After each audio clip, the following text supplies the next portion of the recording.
তো রমজান আমাদের মাঝ থেকে চলে গিয়েছে, কিন্তু পরম আল্লাহ তাআলা তো আছেন নাকি? রমজানে যে আল্লাহ ছিলেন এখন তো তিনি আছেন নাকি? তিনি তো থাকবেন অনন্তকাল নাকি? রমজান মাস শেষ হয়ে গিয়েছে, তার সাথে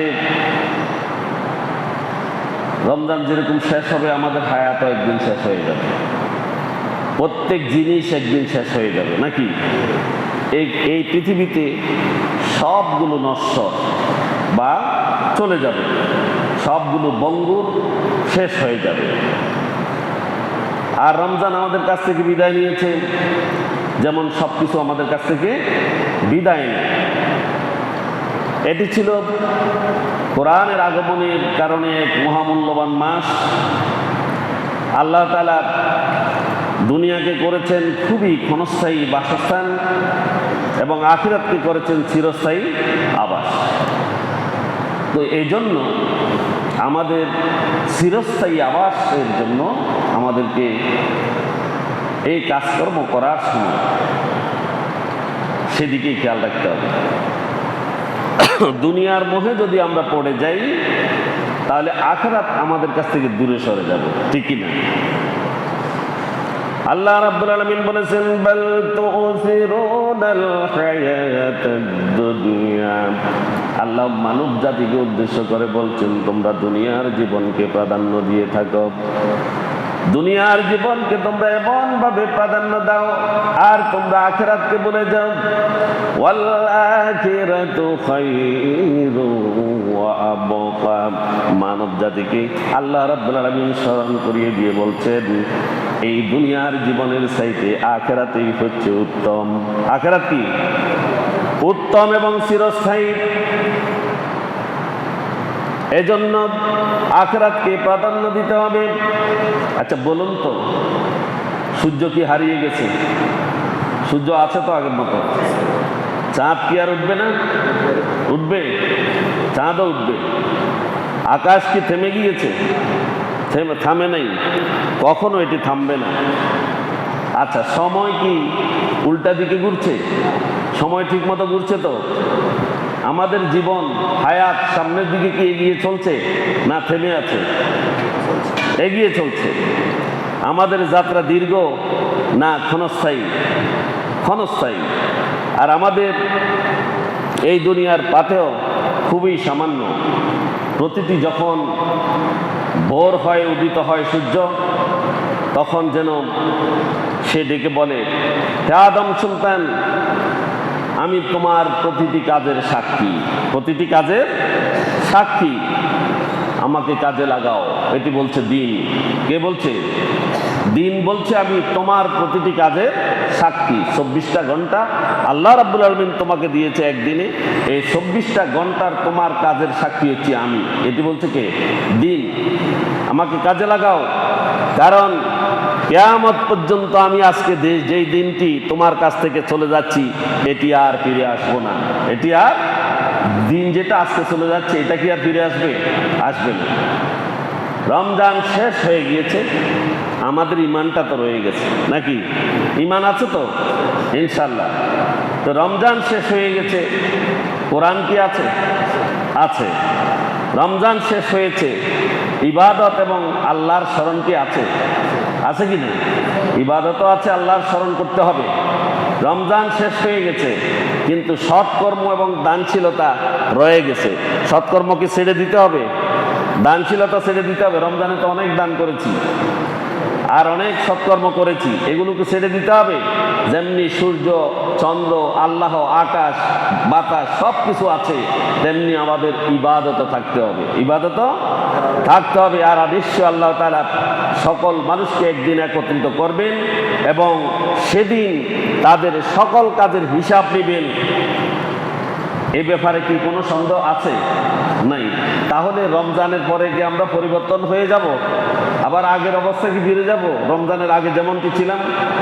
আল্লাহ তাআলা বলেন, রব্বানা ইন্নাকা জামিউন নাসি লিয়াউমিন লা রাইবা ফীহি ইন্নাল্লাহা লা ইউখলিফুল মিআদ। হে আমাদের প্রতিপালক, নিশ্চয়ই তুমি মানুষকে এমন একদিন একত্রিত করবে যার ব্যাপারে কোনো সন্দেহ নেই। সন্দেহ আসেনি? পরকালের বিষয়ে সন্দেহ থাকলে ইমান থাকেনি, থাকবে না। তাহলে পরকালে আমাদেরকে আল্লাহ একত্রিত করবেন, এটা আমরা সবসময় মোনাজাতের মধ্যে বলি। হয়তো আরবি অনেকে জানি না, কি বলছি বুঝি না, কিন্তু আমরা প্রতিদিন বলছি, হে আমাদের প্রতিপালক, নিশ্চয় তুমি মানুষকে এমন একদিন একত্রিত করবে যার ব্যাপারে কোনো সন্দেহ নাই। নিশ্চয় আল্লাহ প্রতিশ্রুতি ভঙ্গ করেন না। আল্লাহ রাব্বুল আলামিন যে ওয়াদা করেছেন সে ওয়াদা তিনি পালন করবেন। রমজান শেষ হওয়ার সাথে সাথে ফরজ ইবাদতগুলো পরিত্যক্ত হয়ে যাবে, মসজিদগুলো শূন্য হয়ে যাবে, হাফাছাড় আবার শুরু হবে, আর কোরআন কি পরিত্যক্ত হয়ে যাবে? তাহলে কি আমরা আবার পিছনের দিকে ফিরে যাব? আমরা রমজানে কোরআন পড়েছি, সেই কোরআন কি রমজান যাওয়ার পরে ওই মাসাঙের উপরে তুলে রাখবো? যদি তুলে রাখি তাহলে রমজানের শিক্ষা তো আর নাই, আসেনি?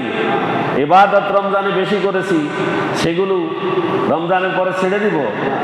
পাপ কাজ ছেড়ে দিয়েছি, রমজানের পরে কি পাপ কাজ আবার শুরু করব? হ্যাঁ, এগুলো করলে তাহলে আমাদের আল্লাহ রাব্বুল আলামিন যে রমজানকে আমাদের জন্য বরকতময় করেছিলেন, সেই বরকত আর আমাদের জন্য থাকবে না। সুতরাং এগুলো আমাদেরকে ধরে রাখতে হবে। আল্লাহর কাছে অভিযোগ করবে সেদিন কোরআন,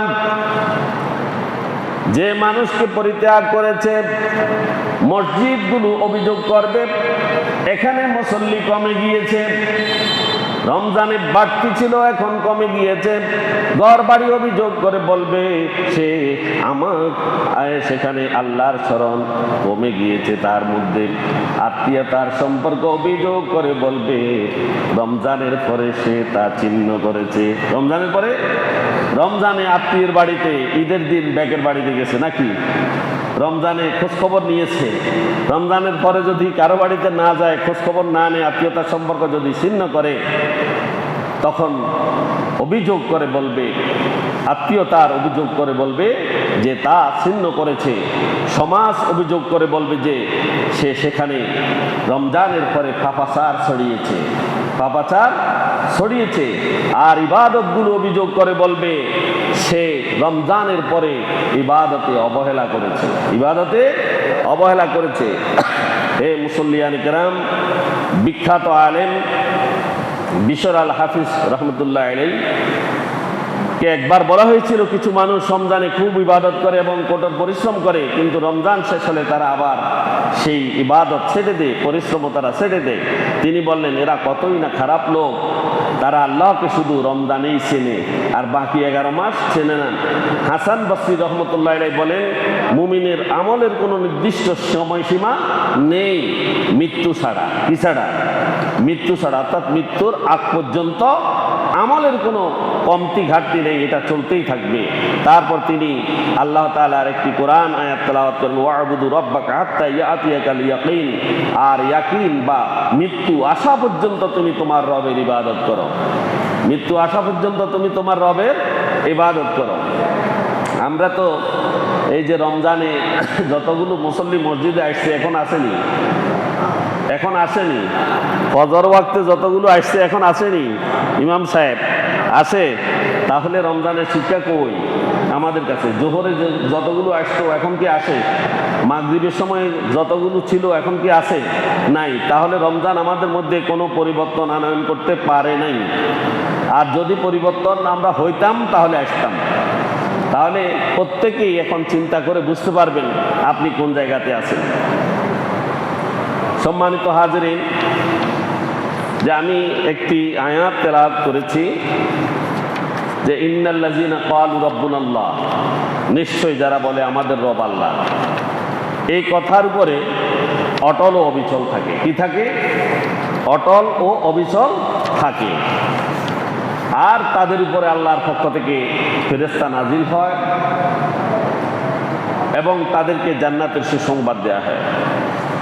আল্লাহ বলেছেন, ইন্নাল্লাযীনা ক্বালু রাব্বুনাল্লাহ, যারা রমজানেও বলেছে আমাদের রব আল্লাহ, রমজানের পরেও বলে আমাদের রব আল্লাহ, এই আল্লাহ রব বলার সাথে সাথে মহান আল্লাহ রাব্বুল আলামিন আমাদেরকে এই দুনিয়াতে যেভাবে চলতে বলেছেন, রাসূল সাল্লাল্লাহু আলাইহি ওয়াসাল্লাম যে পথ আমাদেরকে দেখিয়েছেন সেভাবে অনুসরণ করতে বলেছেন।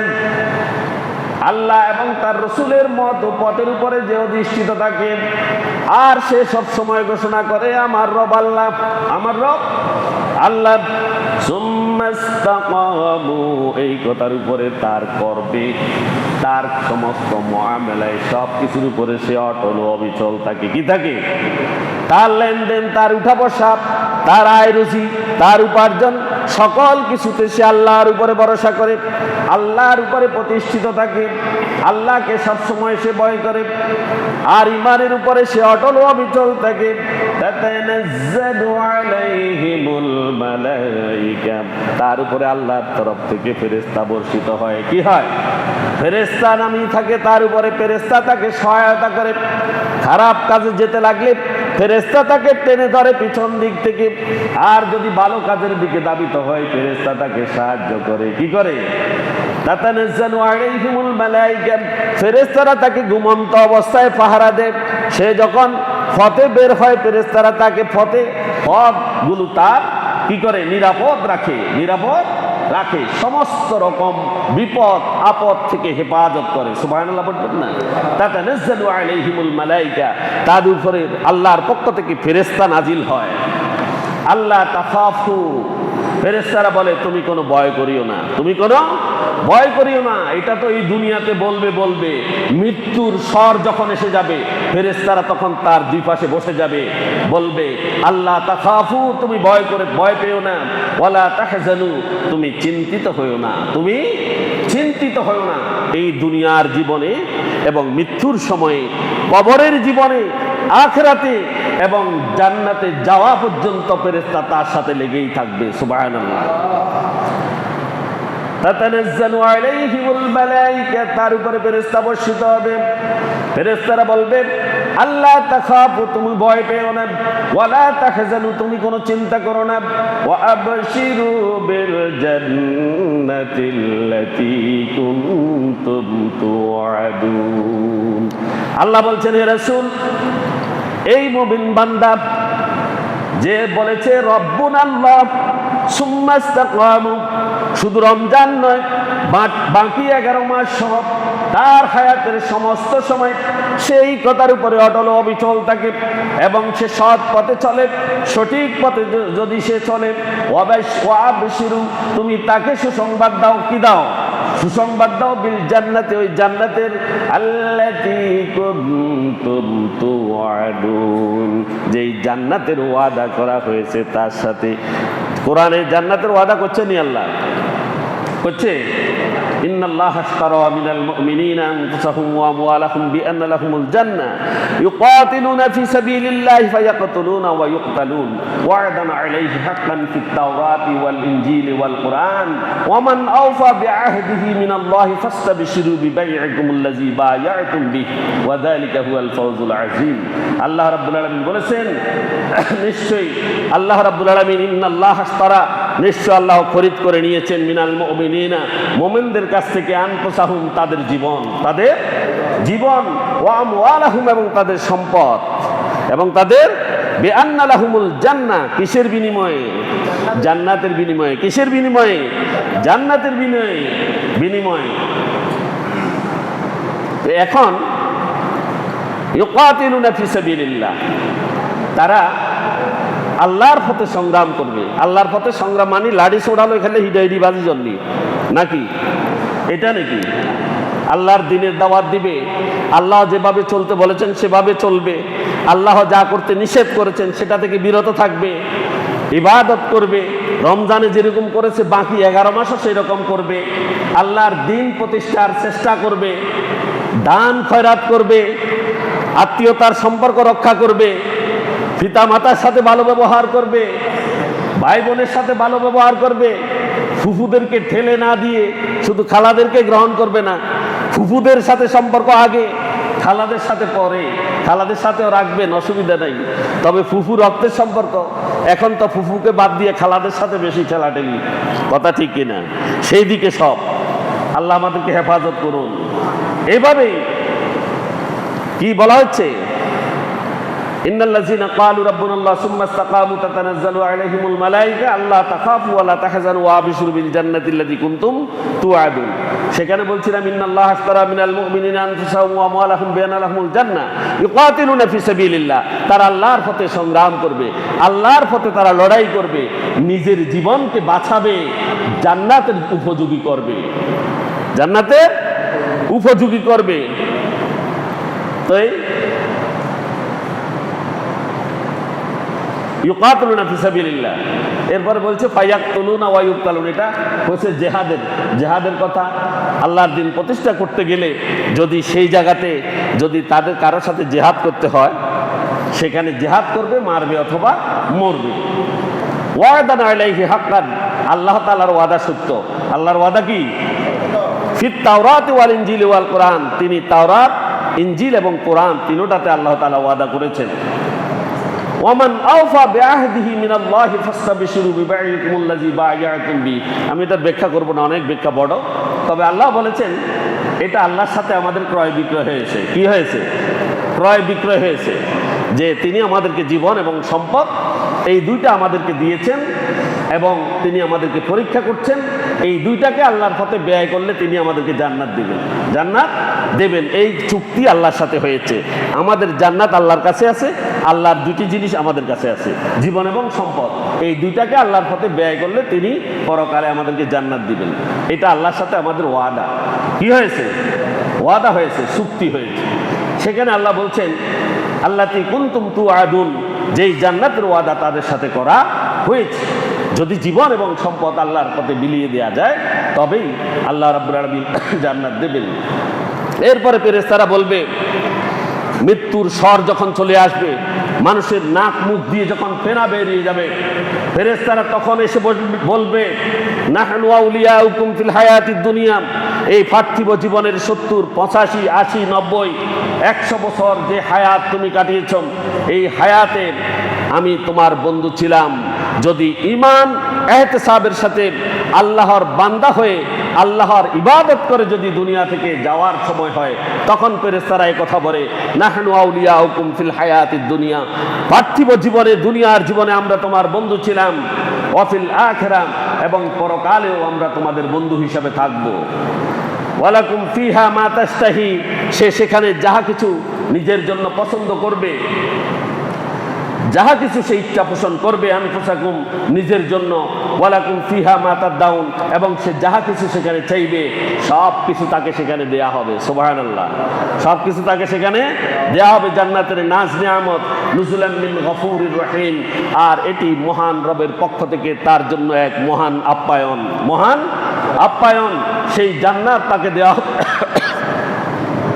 জান্নাত পেতে আমরা রাজি আছি তো? যদি থাকি আমরা ইমানের সাথে পুরো বাকি 11 মাস কাটাবো ইনশাআল্লাহ। আমরা ইবাদতের সাথে থাকব। মসজিদ যেন রমজানের মতো পরিপূর্ণ থাকে, যেন শূন্য হয়ে না যায়। রমজানে যেরকম মাগরিব, এশা এবং ফজর বা জামাত আদায় করেছি, 5 ওয়াক্ত বা জামাত আদায় করেছি, বাকি 11 মাসও আদায় করবো ইনশাআল্লাহ। ইনশাআল্লাহ চেষ্টা করব। আল্লাহ আমাদের তৌফিক দান করুন, প্রত্যেকে বলি আমিন। সম্মানিত হাজিরিন, ঈদ উল ফিতরের পর মানুষের করণীয় কাজ 1 নম্বর হচ্ছে আল্লাহর শুকরিয়া। কোনো অবস্থায় আমাদের কাছ থেকে ছেড়ে দেয়া যাবে না। আল্লাহর শুকরিয়া আদায় করতে হবে এবং নিজেকে আত্মশুদ্ধি করতে হবে, পরিশুদ্ধ করে ধরে রাখতে হবে। আর ধারাবাহিক ইবাদতের উপরে ভিত্তি করে নিজের জীবন পরিচালনা হওয়া উচিত। ধারাবাহিক ইবাদত আমার চলতে থাকবে। ইসলাম একটি পূর্ণাঙ্গ জীবন ব্যবস্থা, যা মানব জীবনের প্রতিটি ক্ষেত্রে সঠিক দিক নির্দেশনা প্রদান করে থাকে। কিন্তু বর্তমান সমাজের বাস্তবতায় ইসলামী আদর্শের সাথে কিছু ক্ষেত্রে সঙ্গতি, কিছু ক্ষেত্রে সম্মতি থাকলেও অনেক ক্ষেত্রেই অসঙ্গতি বা বিচ্যুতি দেখা যায়, ঠিক কিনা? অনেক ক্ষেত্রে ইসলাম থেকে ফারেক হয়ে গিয়েছে, সেটা দেখা যায়। আর অসঙ্গতিও আছে। তাহলে আমাদের করণীয় কাজ কি? 1 নম্বর আল্লাহর শুকরিয়া আদায় করা। কি করা? আল্লাহর শুকরিয়া আদায় করা। প্রথমত রমজানের রোজা ও ইবাদত পূর্ণ করার জন্য তৌফিক দেওয়ার জন্য আল্লাহর প্রশংসা করা। কি করা? আল্লাহ রাব্বুল আলামিন আমাদেরকে 30টি রোজা তিনি পরিপূর্ণ করিয়েছেন না? করিয়েছেন। এজন্য তার শুকরিয়া আদায় করা, আল্লাহ রাব্বুল আলামিনের প্রশংসা করা। আল্লাহ রাব্বুল আলামিন সূরা বাকারার 152 নং আয়াতে বলেছেন, ফাজকুরুনি আযকুরুকুম, তোমরা আমাকে স্মরণ করো, আমার জিকির করো, তাহলে আযকুরুকুম, আমি তোমাদেরকে স্মরণ করব। তাহলে জিকির মানে এখানে ইবাদত। জিকির মানে কি? ইবাদত। সমস্ত ইবাদতে রমজানে যেরকম ছিলাম, রমজানের পরেও আমরা সেরকম থাকবো। এরকম যদি থাকি, আল্লাহ বলছেন আযকুরুকুম, তাহলে আমি তোমাদেরকে স্মরণ করব, আমি তোমাদেরকে স্মরণ করব। ওয়াশকুরুলি, তোমরা আমার শুকরিয়া আদায় করো, তোমরা আমার কি করো? শুকরিয়া আদায় করো। ওয়ালা তাকফুরুন, খবরদার তোমরা অকৃতজ্ঞ হয়েও না, অকৃতজ্ঞ হয় না। আমি তোমাদেরকে চোখ দিয়েছি, কান দিয়েছি, নাক দিয়েছি, জীবন দিয়েছি, হায়াত দিয়েছি, তোমাকে আমি সুস্থ রেখেছি। তোমার জীবন নিয়ে তুমি চিন্তা করে দেখো, তোমার আমার প্রতি অকৃতজ্ঞ হওয়ার কোনো সুযোগ তোমার আছে কিনা? আসেনি? নাই। এজন্য আল্লাহ বলছেন ওয়াশকুরুলি ওয়ালা তাকফুরুন, আমার শুকরিয়া আদায় করো, খবরদার অকৃতজ্ঞ হইও না। সূরা ইব্রাহিমের 7 নং আয়াতে আল্লাহ রাব্বুল আলামিন বলেছেন, লাইন শাকারতুম লাযিদান্নাকুম ওয়ালাইন কাফারতুম ইন্না আযাবি লাশাদীদ। আল্লাহ বলেছেন লাইন শাকারতুম, যদি তোমরা আমার শুকরিয়া আদায় করো, লাযিদান্নাকুম, তাহলে আমি আল্লাহ পাক রব্বুল আলামিন তোমার হায়াতে বরকত দিব, তোমার রিজিকে বরকত দিব, তোমার সমস্ত কিছু বাড়িয়ে দিব। সুবহানাল্লাহ বলবেন না? কে বলছে? আল্লাহ সুবহানাহু ওয়া তাআলা নিজেই বলছেন লাযিদান্নাকুম, আমি সব কিছু তোমাকে বাড়িয়ে দেব, সব কিছু তোমাকে বাড়িয়ে দেব। ওয়ালা ইন কাফারতুম, যদি তোমরা অকৃতজ্ঞ হয়ে যাও, স্মরণ রেখো ইন্না আযাবি লাশাদীদ, আমার ধরা, আমার শাস্তি অত্যন্ত কঠোর, অত্যন্ত কঠোর। এই কথা কে বলছেন? আল্লাহ রাব্বুল আলামিন। আসলে বেশি ওয়াজ শোনা লাগে না, এই আয়াতটা শুনলে কাম শেষ।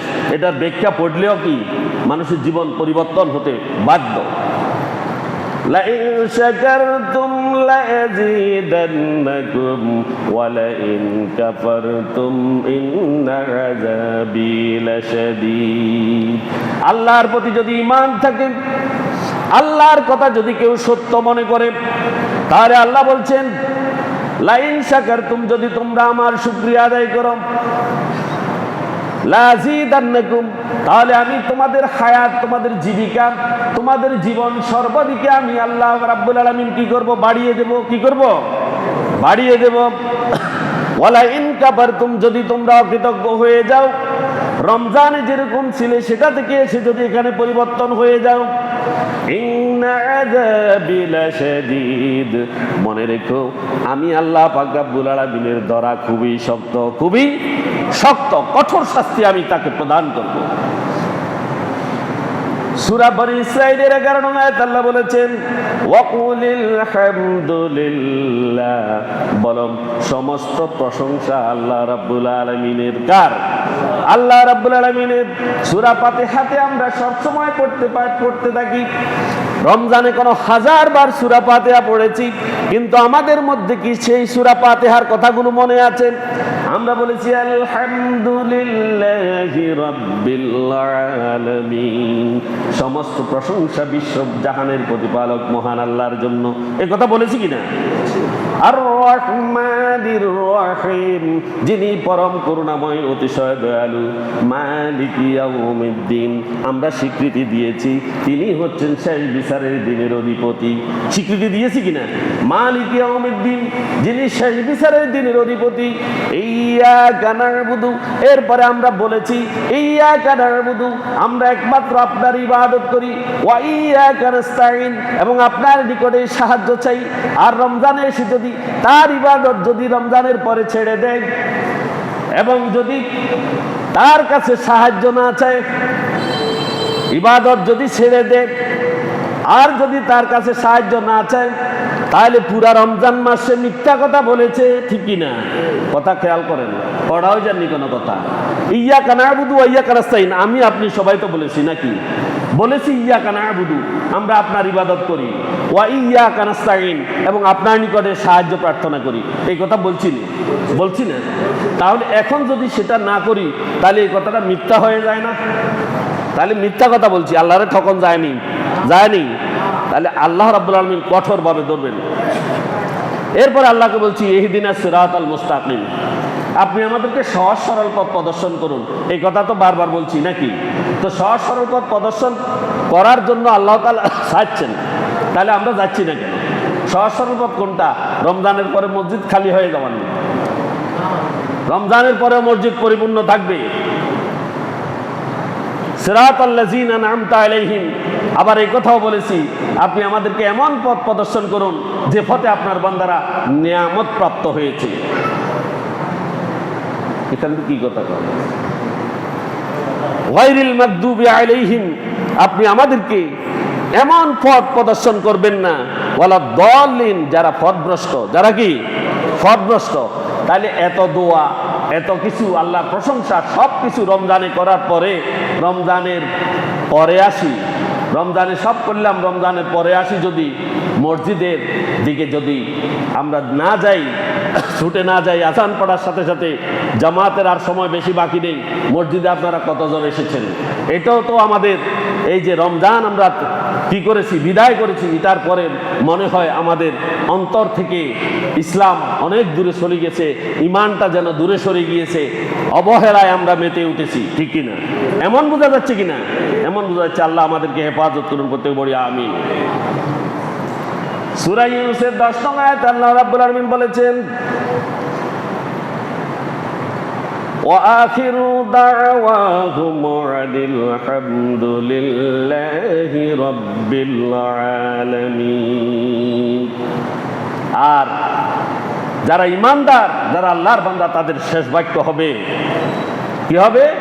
আলহামদুলিল্লাহি রাব্বিল আলামিন, সমস্ত প্রশংসা বিশ্ব জাহানের প্রতিপালক মহান আল্লাহ তাআলার জন্য। দ্বিতীয়ত যেই কথা সেটি হলো ঈদুল ফিতর হলো কৃতজ্ঞতার উৎসব। কিসের উৎসব? কৃতজ্ঞতার উৎসব। তাই ঈদের পরও কৃতজ্ঞতার অনুভূতি আমাদের প্রত্যেকের বজায় রাখা উচিত, ঠিক কিনা? রাখবো তো ইনশাল্লাহ।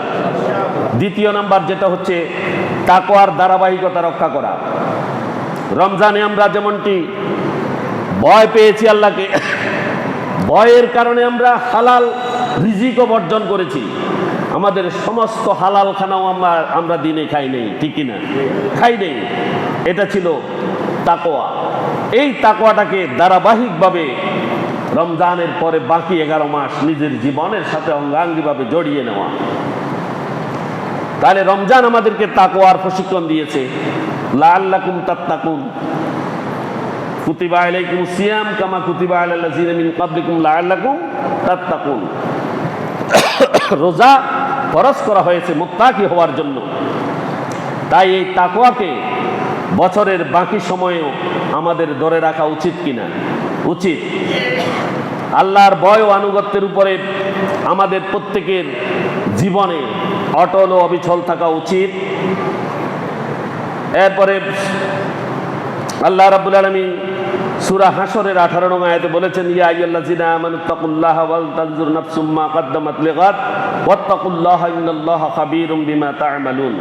হে ঈমানদারগণ, তোমরা আল্লাহকে ভয় করো, আর প্রত্যেকের উচিত চিন্তা করে দেখা যে সে আগামীকালের জন্য কি রেখেছে, কি করেছে। তোমরা আল্লাহকে ভয় করো, তোমরা যা করো নিশ্চয়ই আল্লাহ পাক রব্বুল আলামিন সে সম্পর্কে সম্পূর্ণ অবহিত, সম্পূর্ণ অবহিত। তাহলে আমরা রমজানের পরে ছেড়ে দিই, শুধু রমজানে যদি ঠিক রাখি, আল্লাহ রাব্বুল আলামিন তো বুঝেন সব কিছু, নাকি? সব কিছু বুঝেন যে শুধু রমজানে এটা করছেন এই জন্য আপনাকে ছেড়ে দিবেন না। পুরো 12 মাস আমাদেরকে আল্লাহর ভয় আমাদের থাকতে হবে। সূরা নাজিয়াত 40 এবং 41 নং আয়াতে আল্লাহ বলেছেন, ওয়া আম্মা মান খাফা মাকামা রাব্বিহি ওয়া নাহান নাফসা আনিল হাওয়া, আর যে সে রবের সামনে দাঁড়ানোকে ভয় করে এবং কুপ্রবৃত্তি থেকে নিজেকে বিরত রাখে, ফা ইন্নাল জান্নাতা হিয়াল মাওয়া, নিশ্চয়ই জান্নাত হবে তার আবাসস্থল, জান্নাত তার আবাসস্থল। সুতরাং আল্লাহকে ভয় করার জন্য ভয় করতে হবে জান্নাত পেতে হলে। তাকওয়া অবলম্বনকারীর মর্যাদা সম্পর্কে সূরা হুজরাতের 13 নং আয়াতে আল্লাহ রাব্বুল আলামিন বলেছেন, ইন্না আকরামাকুম ইনদাল্লাহি আতকাকুম ইন্নাল্লাহা আলিমুল খাবীর। নিশ্চয়ই আল্লাহর কাছে তোমাদের মধ্যে তারাই বেশি সম্মানিত যারা বেশি আল্লাহকে ভয় করে। নিশ্চয় আল্লাহ মহাজ্ঞানী এবং সব কিছু সম্পর্কে তিনি অবহিত।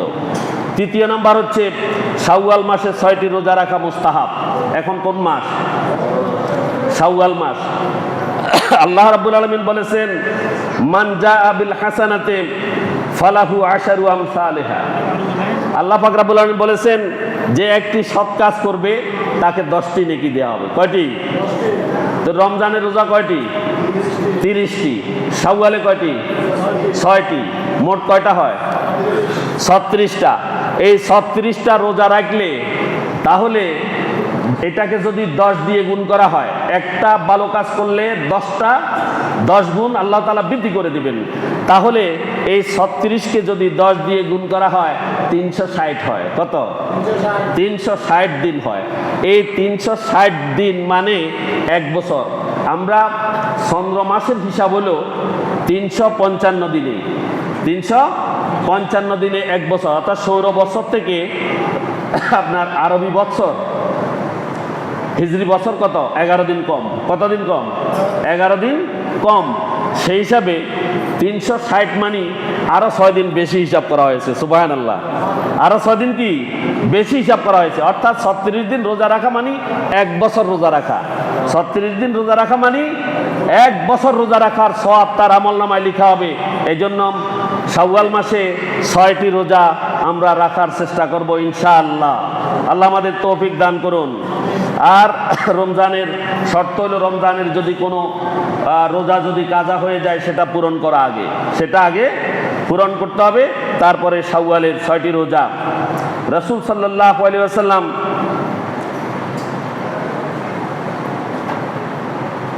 এই রোজা সবসময় পালন করতেন। শাওয়ালের এই রোজাগুলো সবসময় তিনি রাখতেন, 6 রোজা। আমল ও ইবাদতের ধারাবাহিকতা রক্ষা করা। এরপরে কি করা? আমল এবং ইবাদতের ধারাবাহিকতা রক্ষা করা। রমজানে আমরা যে আমলগুলো করেছি, নামাজ, কোরআন তেলাওয়াত, দান, সদকা, সেগুলো আমরা বাকি 11 মাস অব্যাহতভাবে রাখার চেষ্টা করব ইনশাআল্লাহ। কোরআন অধ্যয়ন এবং সালাতুত তাহাজ্জুদ আমরা রমজানে পড়েছি, ঠিক কি না? এগুলো আমরা অব্যাহত রাখার চেষ্টা করব। পঞ্চম যেটা, ঈদের আনন্দের সাথে সামাজিক দায়িত্বগুলোও যেন আমরা ভুলে না যাই, সেগুলো যাতে আমরা পালন করি। ঈদ আমাদের শুধু ব্যক্তিগত আনন্দের বার্তা দেয়, শুধু ব্যক্তিগত আনন্দের বার্তা দেয় না, শুধু এটি নয়, বরং এটি সমাজের দরিদ্র এবং অসহায়দের পাশে দাঁড়ানোর শিক্ষা দেয়। রমজানে আমরা যেরকম অসহায় এবং দরিদ্রদের পাশে দাঁড়িয়েছি, বাকি 11 মাসও আমরা এইভাবে তাদের সাথে দাঁড়াবো, তাদের কাজে আসব। এরপরে আত্মীয়তার সম্পর্ক বজায় রাখা, প্রতিবেশীর হক আদায় করা এবং সমাজে শান্তি প্রতিষ্ঠা করার শিক্ষা রমজান আমাদেরকে দিয়েছে, সেটি আমরা পালন করে যাব ইনশাআল্লাহ। আল্লাহ আমাদের তৌফিক দিন। ইসলামে মানুষের প্রতি সহানুভূতি এবং সাহায্যের দায়িত্ব অত্যন্ত গুরুত্বপূর্ণ। মহান আল্লাহ তাআলা সূরা মায়েদার 2 নং আয়াতে ইরশাদ করেছেন, ওয়া তাআওয়ানু আলাল বিররি ওয়াত তাকওয়া ওয়া লা তাআওয়ানু আলাল ইসমি ওয়াল উদওয়ান ওয়াত্তাকুল্লাহা ইন্নাল্লাহা শাদীদুল ইকাব। আর তোমরা সৎকর্ম এবং পরহেজগারিতা একে অপরের সহায়ক হও, কিন্তু পাপ এবং সীমালঙ্ঘনে একে অপরের সহায়ক তোমরা হও না। পাপ কাজের কাছেও যেও না, কাউকে সহায়তা করো না। তোমরা সৎকর্ম ও পরহেজগারিতায় তোমরা কি করো? সাহায্য করো। আল্লাহকে ভয় করো, নিশ্চয় আল্লাহ তাআলা কঠোর শাস্তিদাতা। এরপরে গরিব ও দুস্থদের সাহায্য করতে হবে। আমি শুধু কথাগুলো বলে শেষ করছি। এরপরে যেটা, সেটা হচ্ছে তাকওয়া এবং পরবর্তী জীবনের প্রস্তুতি গ্রহণ আমাদেরকে করতেই হবে। ইসলাম ও বর্তমান সমাজের সংগতি ও অসঙ্গতিগুলো আমি উল্লেখ করার চেষ্টা করছি। মানবাধিকারের স্বীকৃতি। ইসলাম নারী পুরুষ, ধনী গরিব, জাতি ধর্ম নির্বিশেষে সকল মানুষের মর্যাদা এবং অধিকার নিশ্চিত করেছে। এক্ষেত্রে কারো কোনো সন্দেহ আসেনি? আছে? ইসলাম মানবাধিকার দিয়েছে কিনা? নারী পুরুষ, ধনী গরিব, ধর্ম বর্ণ নির্বিশেষে সকল মানুষের মর্যাদা এবং অধিকার আল্লাহ দিয়েছেন কিনা? দিয়েছেন, ইসলাম দিয়েছে। কিন্তু আধুনিক সমাজেও মানবাধিকারের ধারণা প্রচলিত আছে। যা ইসলামের মৌলিক শিক্ষা থেকে প্রবর্তিত হয়েছে, তবে পুরাপুরি এগুলো পালন করা হয় না। আমাদের উচিত ইসলামের শিক্ষার সাথে নিজেদেরকে একীভূত হওয়া। দ্বিতীয় নম্বর হচ্ছে শিক্ষা ও জ্ঞান চর্চা। ইসলাম জ্ঞান অর্জনকে ফরজ হিসেবে ঘোষণা করেছে। বর্তমান সমাজও শিক্ষার উপরে গুরুত্ব দেয়, যদিও ইসলাম শিক্ষার ক্ষেত্রে মুসলমানদের চরম অবহেলা আছে, ঠিক কিনা? ইসলাম শিক্ষার ক্ষেত্রে চরম অবহেলা আছে। ছোট্ট এখন কথা বলি, রাগ করেন না। আমরা ছোটকালে যখন বই পড়ছি, তখন আমাদের বইয়ের নাম ছিল ইসলাম শিক্ষা। বইয়ের নাম ছিল কি? ইসলাম শিক্ষা। আমার সাথে একমত নিয়ে আপনারা?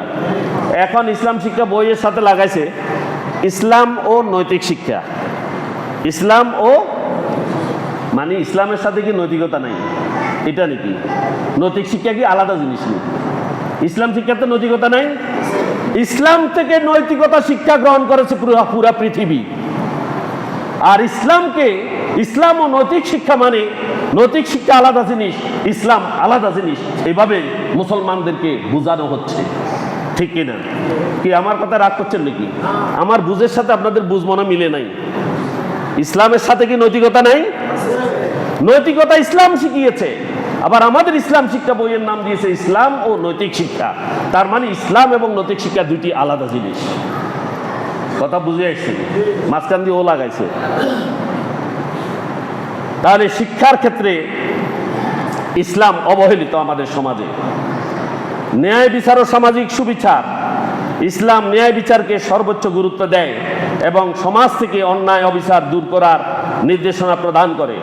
আধুনিক সমাজেও ন্যায় বিচার প্রতিষ্ঠা করার চেষ্টা চলছে, যদিও অনেক ক্ষেত্রে দ্বৈতনীতি পরিলক্ষিত হয়। দ্বৈতনীতি, একটা সালিশে গেছেন, দেখবেন এক পক্ষ নিয়ে গেছে বিচারক নিজেই পক্ষপাত। কথা বুঝে এসছেন? ন্যায় সেখানে আর নাই, ন্যায় ভ্রষ্টতা সেখানে চালু আছে আমাদের সমাজে। কিন্তু ইসলাম ন্যায় বিচার এবং সামাজিক সুবিচার প্রতিষ্ঠা করে। এগুলো আমাদেরকে স্মরণ রাখতে হবে। দান সদকা ও কল্যাণমূলক কার্যক্রমে ইসলামে জাকাত, সাদাকা এবং দানশীলতার উপরে গুরুত্ব দিয়ে থাকে। বর্তমান সমাজ এই দান সদকা এবং জাকাতকে ভিক্ষাবৃত্তিতে রূপান্তরিত করেছে, ঠিক কিনা? তারা এটাকে ভিক্ষাদান এবং সামাজিক উন্নয়ন হিসেবে ধরে নিয়েছে। এতটুকু পার্থক্য। এখান থেকে আমাদেরকে ইসলামের দিকে ডাইভার্ট হতে হবে। আর অসঙ্গতি সমূহ হচ্ছে নৈতিক অবক্ষয়। এক নম্বর কি? নৈতিক অবক্ষয়। ইসলাম সর্বোচ্চ নৈতিক মানদণ্ড রক্ষা করতে বলে, কিন্তু আধুনিক সমাজে চারিত্রিক অবক্ষয় এবং অনৈতিক কার্যক্রম ব্যাপকভাবে বেড়ে গিয়েছে এবং আরো বাড়ছে, দিন দিন বাড়ছে, ঠিক কিনা? আমার সাথে একমত নয়? চুপ, সবাই চুপ। দিন দিন বাড়ছে না কমছে? কোরআন থেকে দূরে চলে গেলে, রাসূলের জীবন থেকে দূরে সরে গেলে, ইসলাম থেকে দূরে সরে গেলে নৈতিক অবক্ষয় হবেই হবে। সুদ এবং অর্থনৈতিক শোষণ। ইসলাম সুদকে হারাম ঘোষণা করেছে, কিন্তু বর্তমান সমাজের অর্থনৈতিক ব্যবস্থা সুদ নির্ভর, ঠিক কিনা? সব সুদ নির্ভর, যা ধনীকে দিন দিন আরো ধনী করছে এবং দরিদ্রকে আরো দরিদ্রের কষাঘাতে নিক্ষিপ্ত করছে, ঠিক কিনা? এরপরে আসেন পারিবারিক বন্ধন দুর্বল হয়ে যাওয়া। ইসলাম পরিবার কেন্দ্রিক সমাজ ব্যবস্থার উপরে গুরুত্ব প্রদান করে, জোর দিয়ে থাকে, কিন্তু বর্তমান সমাজ পারিবারিক বন্ধন দিন দিন দুর্বল হয়ে পড়ছে, যার ফলে বিবাহ বিচ্ছেদ হচ্ছে। বাবা মায়ের সাথে সন্তানেরা খারাপ ব্যবহার করছে, তাদের প্রতি তারা অবহেলা করছে, সমাজ অবহেলিত হচ্ছে, পরিবারের সদস্যরা অবহেলায় দিন দিন পতিত হচ্ছে, একক পরিবার ব্যবস্থা দৈনন্দিন গড়ে উঠছে, পিতামাতাকে তারা দূরে ঠেলে দিচ্ছে, ঠিক কিনা? এগুলো হচ্ছে পারিবারিক বন্ধন আমাদের দিন দিন দুর্বল হচ্ছে। ইসলাম কিন্তু পরিবার ব্যবস্থাকে মজবুত করেছে, সমাজ ব্যবস্থাকে মজবুত করেছে।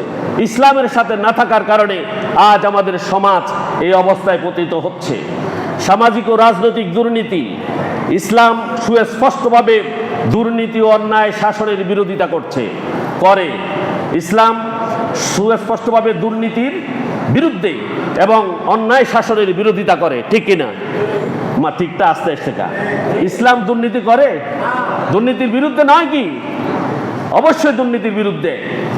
অন্যায় শাসনের বিরোধিতা করে কিনা ইসলাম? করে। তাহলে অথচ আধুনিক সমাজে দুর্নীতি, ক্ষমতার অপব্যবহার এবং বৈষম্যমূলক নীতি প্রচলিত হয়েছে এবং হচ্ছে, ঠিক কিনা? ঠিক নেই?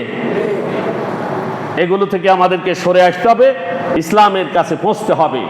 ধর্মীয় নৈতিক শিক্ষার অভাব আমাদের প্রচুর। ইসলাম ধর্মীয় নৈতিক শিক্ষা ফরজ করেছে। তালাবুল ইলমি ফারিদাতুন আলা কুল্লি মুসলিমিন ওয়া মুসলিমা, বিদ্যা অর্জন করা প্রত্যেক মুসলমান নরনারীর উপরে ফরজ। বর্তমান শিক্ষা ব্যবস্থায় ধর্মীয় নৈতিক শিক্ষা অবহেলিত হচ্ছে, যা তরুণ প্রজন্মকে ইসলামী আদর্শ থেকে দূরে সরিয়ে দিচ্ছে। নারীর প্রকৃত মর্যাদায় অবক্ষয়। ইসলাম নারীর মর্যাদা অধিকার নিশ্চিত করছে, তবে আধুনিক সমাজে একদিকে নারী নির্যাতন, আরেকদিকে নারীদের প্রতি বৈষম্য সৃষ্টি হচ্ছে, ঠিক কিনা? বৈষম্য করছে। আবার অন্যদিকে স্বাধীনতার নামে, নারীদের স্বাধীনতার নামে তাদেরকে বাণিজ্যিকীকরণ করা হচ্ছে, তাদেরকে বিক্রি করে দিচ্ছে বিভিন্ন জায়গাতে, তাদেরকে কি করছে? অশ্লীলতার দিকে ঠেলে দেওয়া হচ্ছে এবং সমাজকে কলুষিত করা হচ্ছে। পর্দাহীনতার নামে বেহায়াপনা, বেলাল্লাপনা সমাজে বেড়েই চলছে, ঠিক কিনা? ইসলাম এগুলোকে হারাম করেছে। আগামী বাকি 11 মাস আমরা চেষ্টা করব এগুলো ঠিক করার জন্য। করবো কিনা? ইনশাআল্লাহ। ইসলাম ও বর্তমান সমাজের মধ্যে কিছু ক্ষেত্রে মিল থাকলেও অনেক ক্ষেত্রেই ইসলামী শিক্ষা থেকে আমরা বিচ্যুত হয়ে পড়েছি। সমাজে প্রকৃত ন্যায় বিচার, নৈতিকতা ও কল্যাণে নিশ্চিত যদি আমরা করতে পারি, এটি যদি করতে হয়, তাহলে ইসলামের মৌলিক আদর্শকে অনুসরণ করা আমাদের জন্য প্রয়োজন এবং ফরজ। প্রয়োজন এবং ফরজ। এজন্য ব্যক্তি, পরিবার, সমাজ সবারই দায়িত্ব নিতে হবে, যাতে আমরা একটি ন্যায়সঙ্গত, শান্তিপূর্ণ এবং কল্যাণমুখী সমাজ গঠন করতে পারি। সম্মানিত হাজিরিন, কথা বললে অনেক কথা, শিখলে অল্পতেই শিখা। আমরা যদি যেই কথাগুলো বলেছি, ইসলামের সাথে সাংঘর্ষিক যত বিষয় আছে, নিজের জীবন থেকে যদি পরিহার না করি, পরকালে আল্লাহ বলছেন আমার দ্বারা অত্যন্ত কঠোর, অত্যন্ত কঠোর। আমাদের সামনে আমি আরো একটু কথা বলি, আপনাদেরকে আজকে কেউ কোনো কোথাও মাইকিং করে দাওয়াত দেওয়া হয় না এই জুমা মসজিদে আসার জন্য। মাইকিং করে দাওয়াত দেওয়া হয়েছে? হয় নাই। শুধু আজান দিছে, হাইয়া আলাস সালাহ, হাইয়া আলাল ফালা। আপনারা চলে এসেছেন, মাইকিং করে নাই। এটাই হচ্ছে ইসলাম শিক্ষার মূল জায়গা। ইসলাম শিক্ষার মূল জায়গা এখানে। আপনারা এখান থেকে ইসলাম শিক্ষা গ্রহণ করে বাস্তব জীবনে কাজে লাগাবেন ইনশাআল্লাহ। আল্লাহ আমাদের প্রত্যেককে তৌফিক দান করুন, আমাদের প্রত্যেককে আল্লাহকে ভয় করে আমাদের জীবনের প্রতিটি ক্ষেত্র পরিচালনা করার তৌফিক দান করুন। আমিন। ওয়া আখিরু দাওয়ানা আলহামদুলিল্লাহি রাব্বিল আলামিন। আসসালামু আলাইকুম ওয়া রাহমাতুল্লাহি ওয়া বারাকাতুহু।